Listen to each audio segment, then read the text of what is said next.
আসসালামু আলাইকুম ওয়া রাহমাতুল্লাহি ওয়া বারাকাতুহু। প্রিয় বন্ধুরা, ইউরোপ ইনফরমেশন বাংলা চ্যানেলের পক্ষ থেকে দেশ এবং দেশের বাইরে, কাছে এবং দূরে যে যেখান থেকে আমাদের আজকের নতুন আরেকটি ভিডিও দেখছেন, সবাইকে জানাই স্বাগতম। প্রিয় বন্ধুরা, আজকে আপনাদেরকে সামনে একটি এমন ইনফরমেশন শেয়ার করব। অনেকেই থাম্বনেল দেখেই বুঝে গিয়েছেন যে আমরা আজকে আপনাদের সামনে কি বিষয় নিয়ে চলে এসেছি। সেটি হচ্ছে যে পোল্যান্ড এম্বাসির যে অ্যাপয়েন্টমেন্ট সিস্টেমটি, সেটি ছিল ইলেকট্রিক ড্র সিস্টেম। আমরা কিন্তু সবাই এটা ইতিমধ্যে জেনেছি এবং অনেকেই কিন্তু এই অ্যাপয়েন্টমেন্ট পেয়েছে। তো আজকে আমার এক ছোট ভাই, যার অ্যাপ্লাইটা আমি নিজেই করেছিলাম, তার অ্যাপয়েন্টমেন্ট উঠেছে এবং সে 1 মাস সময় পেয়েছে। তো আমি অনেক ব্যস্ততা থাকার কারণে আপনাদেরকে সময় মতো ভিডিও দিতে পারিনি, এজন্য আমি আন্তরিকভাবে দুঃখিত। আমি ইনশাল্লাহ চেষ্টা করব সামনে কিছু ভিডিও করব, যেমন আপনার পোল্যান্ডের কি জন্য ভিসা হয়নি এতদিন বা কি কারণে ভিসা হচ্ছে না, সে বিষয় নিয়ে আমি আপনাদেরকে ইতিমধ্যে অলরেডি আমি ভিডিও মেক করা শুরু করে দিয়েছি এবং পর্যায়ক্রমে আমাদের কিছু বিষয় নিয়ে আপনাদেরকে ভিডিও প্রোভাইড করব। তো আজকে আপনাদেরকে দেখাবো যে আমাদের এক ছোট ভাই, সেটা যে সে অ্যাপয়েন্টমেন্ট পেয়েছে। এই অ্যাপয়েন্টমেন্টটা সে পোল্যান্ড এম্বাসিতে পেল নিউ দিল্লিতে, সেটা আমরা আপনাদেরকে বাস্তবে স্ক্রিনে দেখাবো। আমরা এই পর্যন্ত প্রায় অনেকগুলো অ্যাপয়েন্টমেন্টই পেয়েছি আমাদের মাধ্যমে, যারা আবেদন করেছে তার মধ্যে কিছু হয়তো পেয়েছি, এর মধ্যে অধিকাংশ অনেকেই পাইনি, তারাও পাবে হয়তো বা পর্যায়ক্রমে ইনশাআল্লাহ। তো আমরা প্রথমে আমরা চলে যাচ্ছি আমাদের ইমেইলে। তো ইমেইলে যখন আপনারা দেখেন অনেকগুলো ড্র কিন্তু হয়েছে, এর মধ্যে কিন্তু এই ড্রগুলোতে তার নাম আসেনি। তো এইখানে যাদের ড্রতে নাম আসবে তাদের ক্ষেত্রে একটু খেয়াল করবেন, আপনাদের যাদের নাম আসবে তাদের মেইলটা এইরকম আসবে।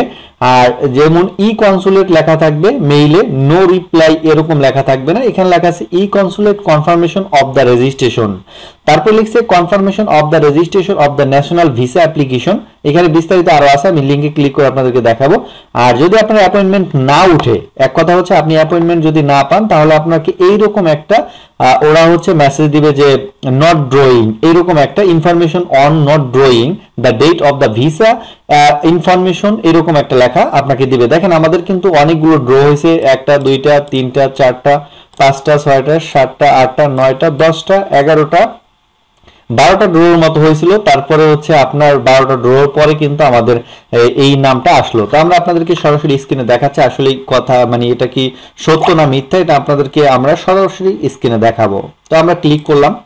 তো ক্লিক করলে আপনার সামনে দেখবেন 2টা অপশন পাবেন। এইখানে 2টা অপশনের মধ্যে একটা আপনার ডাউনলোড লিংক। এখানে একটা ডাউনলোড লিংক আপনারা দেখতে পাচ্ছেন। এই ডাউনলোড লিংকের মধ্যে আমরা জাস্ট একটা ক্লিক করব।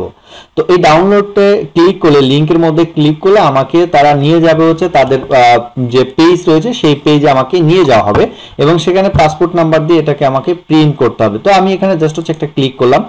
ক্লিক করার পরে এটা সরাসরি আপনার লোডিং হয়ে আমাদের যে মূল পেজটা রয়েছে সেই পেজটা এখানে চলে যাবে। তো এরপরে বলছে এখানে নাম্বার অফ দ্য পাসপোর্ট, এখানে পলিশ ভাষা লেখা আছে নুমার পাসপোর্ট টু। তো এইখানে আমরা পাসপোর্টের যে নাম্বারটা রয়েছে সেই পাসপোর্টের নাম্বারটা আমরা এন্ট্রি করব ঠিকঠাক মতো। তো আমি এখানে আমার দিয়ে দিচ্ছি পাসপোর্ট নাম্বারটা। তারপর এখানে পোবিয়ার্স পিডিএফ এরকম, এটা হলো পোল্যান্ডের ভাষা, মানে ডাউনলোড বোঝায়। তো আমি এটার মধ্যে ক্লিক করলাম। ক্লিক করলে দেখবেন এটা ডাউনলোড হয়ে গেছে।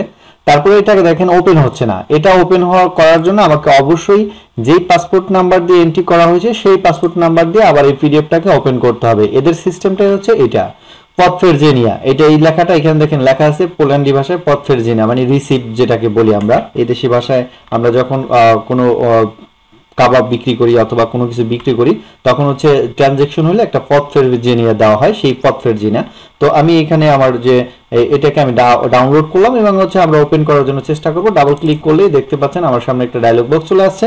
এখান থেকে আমাকে পাসপোর্ট নাম্বার দিয়ে আমরা এটাকে ওপেন করব। তো আমরা অলরেডি ওপেন করে ফেলছি।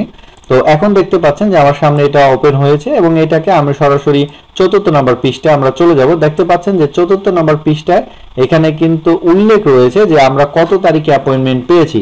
সেটা এখানে উল্লেখ রয়েছে সরাসরি স্পষ্টভাবে আপনারা দেখতে পাচ্ছেন যে এইখানে লেখা আছে যে 3/10/2024 9টা 18 মিনিটে আমাদেরকে এম্বাসি ফেস করতে হবে। সেটা আপনার পোল্যান্ড এম্বাসি নিউ দিল্লিতে এবং শিবাজি স্টেডিয়াম মেট্রো স্টেশন, যেটা আমরা নিজেরাও ফেস করে এসেছি পোল্যান্ডে। সেইখানে আমাদেরকে এই ছোট ভাইটা এখানে এম্বাসি ফেস করবে। তো প্রিয় বন্ধুরা, আপনাদেরকে দেখালাম যে আমাদের প্রতিনিয়ত কিন্তু অ্যাপয়েন্টমেন্ট পাচ্ছে। আপনারা ধৈর্য ধরুন, আপনারাও পাবেন। যদি নির্ভুলভাবে অ্যাপ্লিকেশন করে থাকেন তাহলে অবশ্যই পাবেন, এবং এইটা একবার যদি সাবমিট হয়ে যায় দ্বিতীয়বার সংশোধন করার কোনো সুযোগ থাকে না। এখন কিন্তু অ্যাপয়েন্টমেন্ট পেয়েছি, এখন চাইলে কিন্তু ভিসা অ্যাপ্লিকেশনের মধ্যে কোনো ইনফরমেশন আমি এডিট করার সুযোগ নেই এবং করতে পারবো না। এই জন্য আপনারা সঠিকভাবে এগুলো আপনারা পূরণ করবেন। তো এই ছোটবার জন্য আপনারা সবাই দোয়া করবেন যেন ভিসাটা পেয়ে যায়। আর পরবর্তী ভিডিওতে আপনাদের সাথে দেখা হচ্ছে নতুন কোনো বিষয় নিয়ে, নতুন কোনো খবর নিয়ে পোল্যান্ডের। এ পর্যন্ত সুস্থ থাকেন, ভালো থাকেন। আসসালামু আলাইকুম ওয়া রাহমাতুল্লাহি ওয়া বারাকাতুহু।